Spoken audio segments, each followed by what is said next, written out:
Chip en première division anglaise. On peut parler aussi d'Hassane Yebda, et là ce sera une grande interrogation. Normalement il va commencer la seconde période. Vahid Halilhodzic a dit qu'il était prêt pour jouer 45 minutes.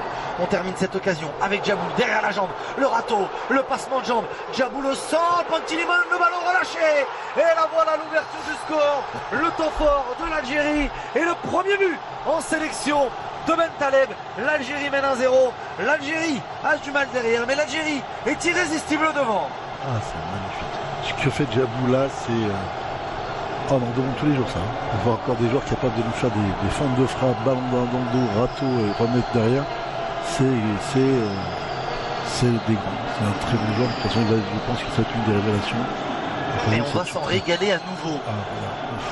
Chiriches en difficulté, grosse faute de main de la part de Pantilimon. Alors qui a marqué ce but? Est-ce que c'est Fegouli ou est-ce que c'est Bentaleb?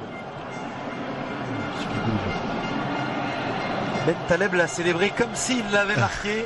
On connaît ces périodes-là. Oh, c'est très difficile. On va peut-être le donner à Bentaleb pour le moment. C'est celui qui a mieux couru. C'est lui qui a plus couru sur la mise en place des automatismes. C'est vrai que quand tu changes 11 joueurs à chaque fois, il y avait Adlène Degura qui jouait, qui était vraiment un des joueurs, des piliers de cette récupération, qui n'est plus là.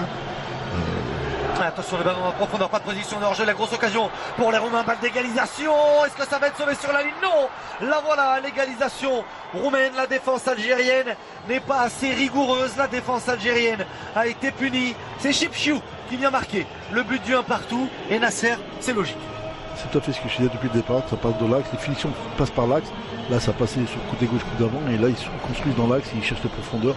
Et entre les deux axiaux, c'est vrai que ça, c'est des manques d'automatisme. On monte pas, on couvre, un sort, l'autre décroche, et on est en retard. Et là, ça vient sur le troisième joueur qui vient entre Mustapha et l'axe central. Il vient dans le dos, il s'en va.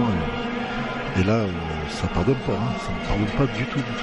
Et très bon enchaînement de la part de Chipchiou qui élimine facilement Raïs Mboli. Problème d'alignement. On n'a pas suivi le joueur qui avait pris la profondeur. On n'était pas monté. Et ça fait un but partout entre l'Algérie et la Roumanie. Dans le football africain voire maghrébin, mais on voit aujourd'hui qu'on en revient, c'est-à-dire qu'aujourd'hui on retrouve ces joueurs-là, ils reviennent prendre place par rapport à des garçons plus physiques, plus costauds. On a des choix, on sait qu'en équipe de France on a fait des choix là-dessus aussi. C'est dommage parce que quand on voit des garçons comme Malhaïs qui a été formé ici, quand on va dire comme Brahimi comme là, j'espère qu'on va voir, ce sont des garçons quand même qui sont doués d'une technique de perforation, d'élimination.